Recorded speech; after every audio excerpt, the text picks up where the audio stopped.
दोस्तों नमस्कार, मैं उपेन यादव। दोस्तों आप लोगों को कहा था कि मेरा वीडियो नहीं आएगा, लेकिन क्या करूं, लगातार आप लोगों के कॉल और मैसेज आ रहे हैं और लगातार जब मैंने कॉल उठाया था कई लोग इमोशनल थे, कई लोग रो रहे थे। ऐसे में मुझे लगा कि एक वीडियो डालना चाहिए, क्योंकि एलडीसी भर्ती 2018 हो चाहे 17 हो और चाहे वो तमाम अन्य भर्तियां हो, आप सबके लिए मेरा सबसे बड़ा मैसेज यही है कि जो तमाम आप लोगों ने मुझे मैसेज किया था 5 तारीख को, जो मैंने एक वीडियो डाला था, मैंने शिव साहब के सचिव साहब से बात की थी, तो उन्होंने कहा था कि तमाम भर्तियों की आप मुझे लिख के डिटेल दीजिए। तो आप लोगों की वो डिटेल आपने मुझे भेजी थी, वो डिटेल एक बार तो मैंने इनको भेज भी दी है। इसके अलावा लेटर पैड पे टाइप करवाकर मैं सोमवार या मंगलवार को कभी भी, क्योंकि मैंने मंत्री जी से बात की है कोटपुतली वाले से, उन्होंने कहा है कि वो जल्दी से में मुझे एक मीटिंग फिक्स कराएंगे। तो मैं समय मांग रहा हूँ, जब भी मेरी मीटिंग होगी तो मैं खुद व्यक्तिगत भी तमाम भर्तियों का जो मामला है, चाहे अधीनस्थ बोर्ड की हो चाहे आरपीएससी की हो, उनका नाम तो नहीं ले पाऊंगा क्योंकि मैं पहले जिक्र कर चुका हूँ। आपको पता है कौन कौन सी भर्तियाँ हैं, उस पिछले वीडियो में आपको पता है। वो तमाम भर्तियों की डिटेल मैंने खुद ने बनाई है बैठ के घर पे, और उनको मैं एक बार तो उनको व्हाट्सएप में मिलकर जरिए भेज चुका हूँ, और एक मैं व्यक्तिगत मिलकर सीएम में वो पूरी मैं रिपोर्ट दूंगा कि जो तमाम भर्तियां लंबित है, चाहे आरपीएससी के जिनका परिणाम जारी होना है, कई भर्तियां जो कोर्ट में हैं, चाहे आरएस भर्ती 2018 हो, चाहे आप कृषि प्रेक्षक हो, महिला सुपरवाइजर हो, प्रयोगशाला सहायक हो, ये कोर्ट में लंबित है भर्तियां, चाहे फायरमैन की भर्ती लंबित हो वो हो। इसके अलावा जिनकी परीक्षा तिथि जारी होनी, चाहे पटवारी हो, चाहे वन रेंजर हो, और चाहे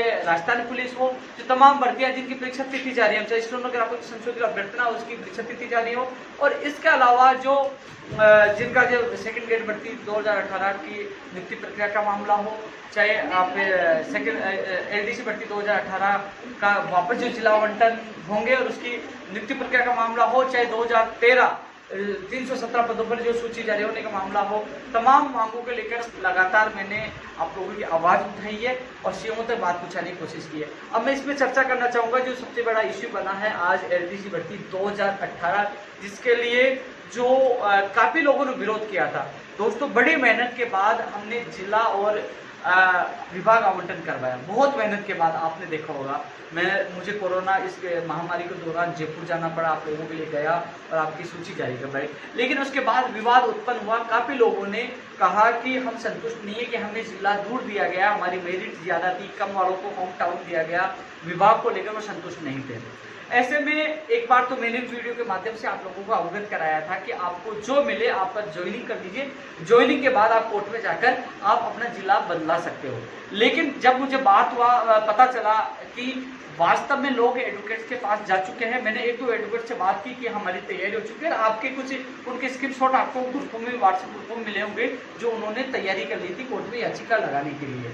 अब ऐसे में मैं जब तक तो बात नहीं की, लेकिन कल मैंने सीओए में अधिकारियों से बात की, मैंने निवेदन किया कि एक बार भर्ती कोर्ट में चली गई और एक बार स्टे मिल गया तो साल भर भूल जाना। दोस्तों 8 साल का मेरा अनुभव है, क्योंकि आप रीड शिक्षक भर्ती 2018 में जो 11 फरवरी को हुई थी, वो 2019 में 19 या 20 में वो जाके पूरी हो पाई है।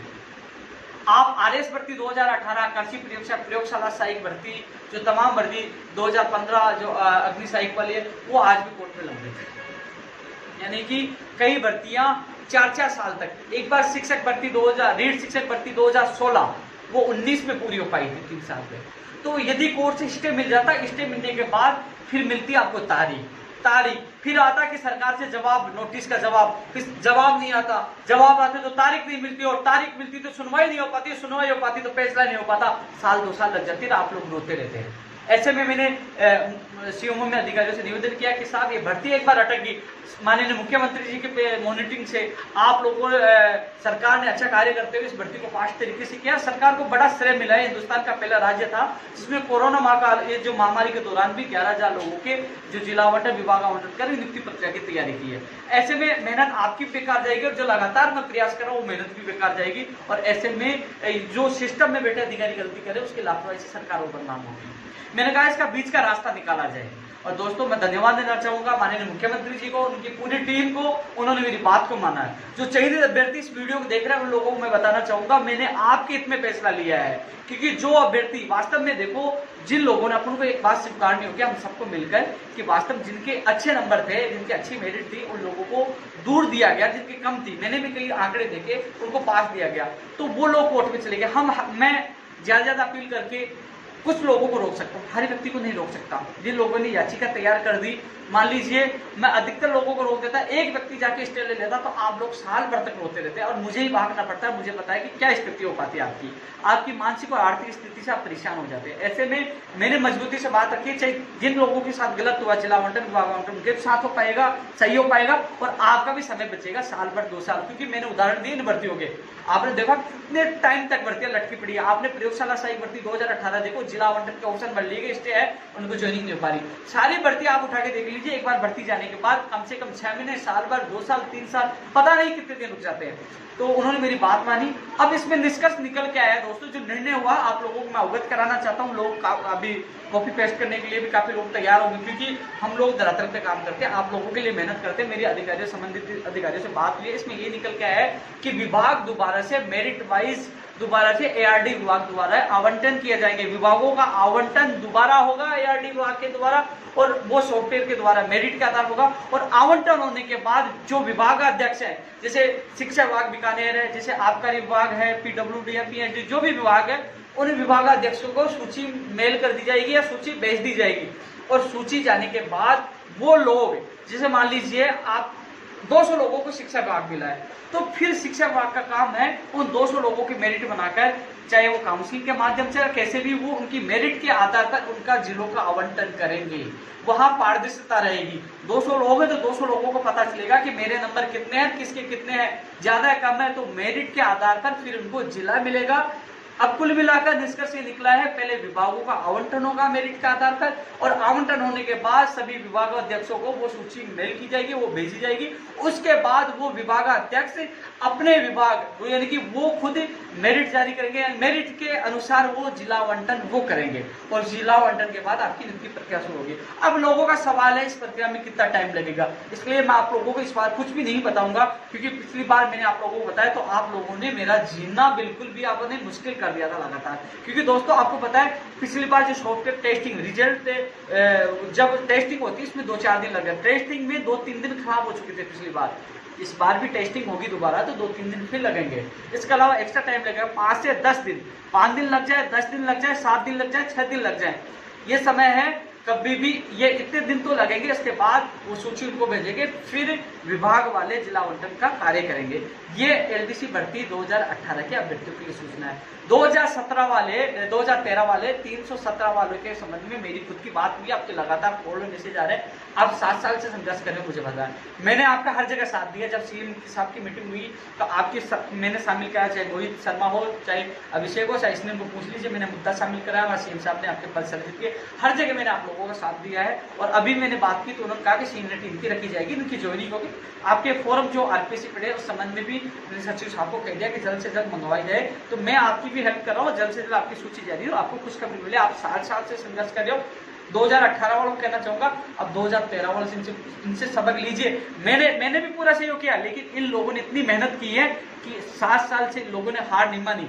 तुम बात करिए, कोर्ट में भी गए हैं, जीते हैं, और आज इनको मंजिल मिलने के लिए तैयार हो। और आप 3 दिन क्या परिणाम, आपका जो सूची क्या लेट हो जाए, आप 3 दिन में हंगामा कर देते हो। 3 दिन में उसकी ईमानदारी, जो मेहनत करने वाला है उसके ऊपर आप आरोप लगा देते हो। कम से कम जो मेहनत करता है आप लोगों के लिए, निकल के घर से गया। और रही बात जो मैंने बेरोजगार संघ छोड़ा, तो मैं कह दूं कि बेरोजगार संघ ऐसे नहीं चलता। मैं सक्षम नहीं हूं, मैं इतना बड़ा वो अमीर नहीं हूं, क्योंकि आर्थिक स्थिति कमजोर होने के कारण मैंने संगठन छोड़ा है, अध्यक्ष और संयोजक पर छोड़ा है। रही बात प्रवक्ता के तौर पे इसलिए काम कर रहा हूँ कि रविंदर और सभी लोगों ने निवेदन किया कि भाई कि हम लोग बोलने में कम माहिर है, हम लोग मजबूती से बात नहीं रख पाएंगे। जब तक हम लोग मजबूत नहीं बन जाए, जब तक आप हमारे संगठन, चाहे आप धरना प्रदर्शन में शामिल मत होना या आप कहीं मत जाना, कम से कम आप प्रवक्ता के तौर पर हमारी आवाज बुलंद करते रहना। इसलिए मैं मीडिया वाले जब कॉल आते हैं तो मेरी बाइट भेज देता हूँ, मैं मेरी स्टेटमेंट दे देता हूँ। वो घर बैठे भी मैं स्टेटमेंट दूंगा, आपकी आवाज तो घर पे भी उठाऊंगा, लेकिन मैं धरना प्रदर्शन नहीं कर सकता, नहीं कहीं आप लोगों के लिए जा सकता, न मैं मेरे पास पैसे की मैं आप लोगों के लिए, जिस प्रकार 3 मार्च को भी मैंने जेब से पैसे दिए, जिस प्रकार हर जगह मैं जाता हूँ तो जेब से पैसा देता हूँ,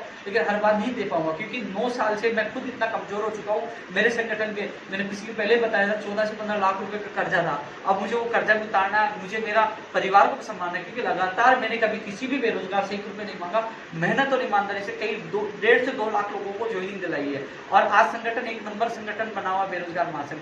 लेकिन ये मैं लोगों को कहता कि मेरी आर्थिक स्थिति से मैं संगठन छोड़ रहा हूँ, तो लोग कहते नहीं नहीं, और फिर वही आरोप लगाते कि देखो पैसे मांगने के लिए करे। इसलिए मैंने छोड़कर फिर आप लोगों को बता रहा हूँ, क्योंकि बिना आर्थिक मजबूती संगठन नहीं चलता। इसलिए मुझे मजबूरी में संगठन छोड़ना पड़ा है, क्योंकि गाड़ी चलती है तो पेट्रोल चलती है, हर जगह भागना पड़ता है, ज्ञापन की कॉपी, मेल, सब कुछ जेब से लगता है, डरना पड़ता है, सब कुछ। इसलिए मजबूरी में संगठन का मुझे प्रदेश अध्यक्ष के संयोजक पद त्यागना पड़ा। अब ये टीम है, अच्छा कार्य करेगी, उनको सपोर्ट दूंगा, लेकिन मैं प्रवक्ता के तौर पर मैं इन लोगों को इनके पक्ष में, बेरोजगार पक्ष में स्टेटमेंट देता रहूंगा।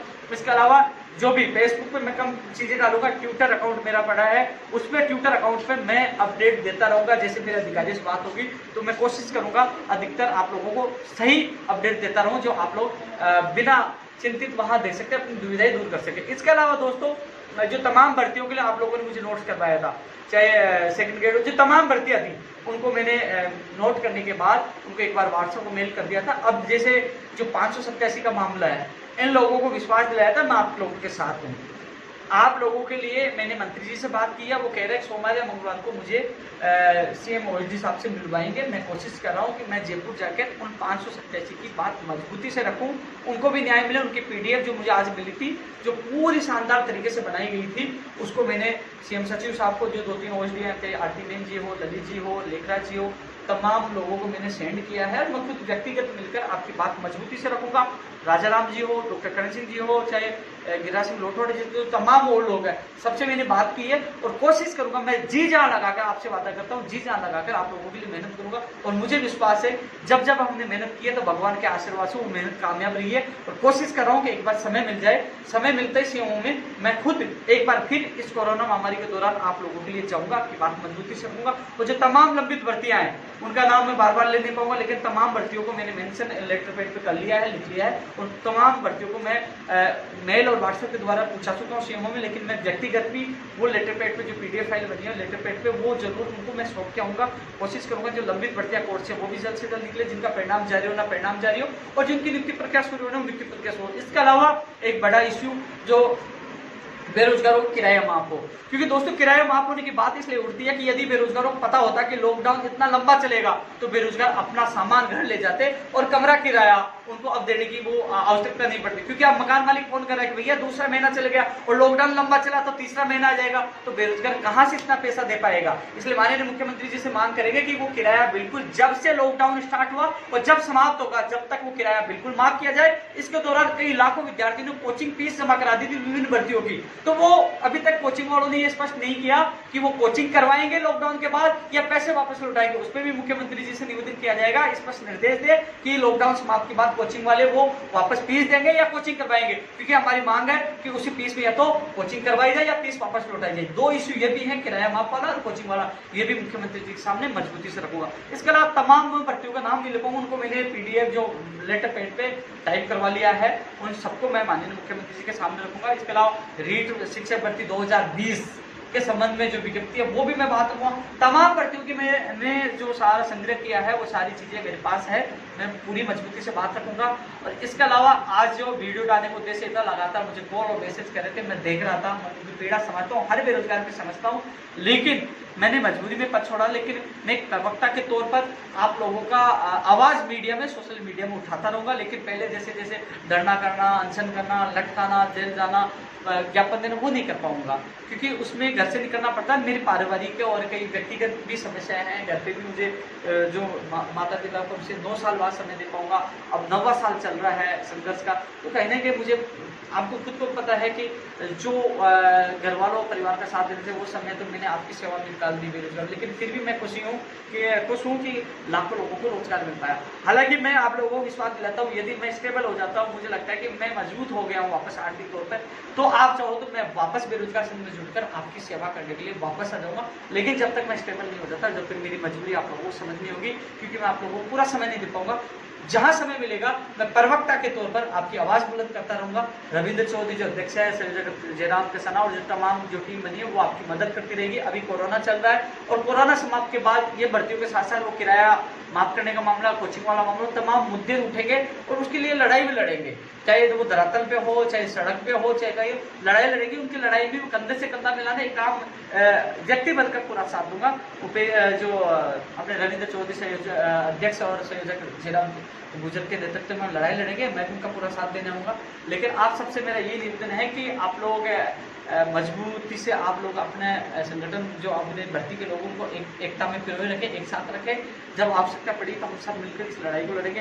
दोस्तों, इसके अलावा एलडीसी भर्ती 2018 वालों को मैंने कह दिया है कि आपका जो प्रक्रिया होगी मैंने आप लोगों को समझा दी है, लेकिन जो आज निर्णय हुआ है वो आपके हित में हुआ है। कम से कम ये भर्ती आपकी लंबी नहीं अटकेगी, लटकती तो आपके सपने शायद पूरे नहीं हो पाते। ऐसे में अब 5 से 10 दिन आप इंतजार करिए कि आपके जो सूची जो विभाग आवंटन होगा, फिर जिला आवंटन का वो विभाग जो जिस विभाग अध्यक्ष है या विभाग कार्य करेगा वो आपके सामने हो जाएगा। लेकिन जितनी मदद होगी मैं आप लोगों की करता रहूँगा। जय हिंद, जय भारत।